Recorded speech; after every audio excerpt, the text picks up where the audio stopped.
Habari yako msajili wa VETA. Ni salama. Kama ulivyotoa tangazo la nafasi za VETA, nimekuletea vijana uwasajili, lakini tunaomba utuambie ulikuwa unataka vijana wenye sifa zipi?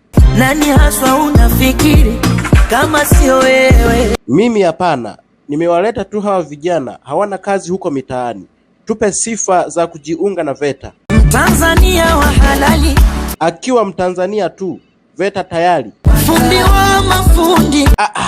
Hawa bado hawajaa mafundi. Eti Diamond. Ina maana wewe ulikuwa unasajili mafundi, si ndio? Fundi haswa amekithiri. Mimi najua hawa ni mainjinia, madaktari, wengine ni wanasheria. Eti vijana, kwa vigezo hivi mambo yatakuwa sawa? Safi. Hawa vijana masuala ya ujuzi wapo vizuri.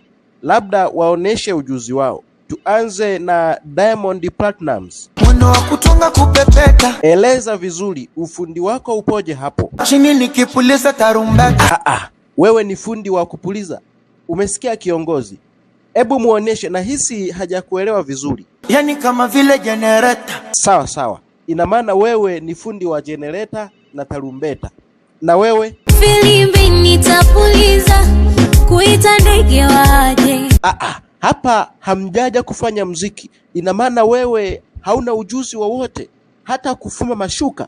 Shuka za maua ya maru. Huyu ni fundi wa mashuka kiongozi. Mwingine mwenye ujuzi kama huu wa mavazi.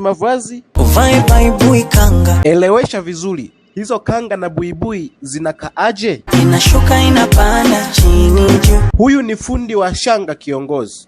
Nadhani umejionea mwenyewe. Kanionyesha kwa yangu macho. Huyu kijana ana ujuzi mwingi.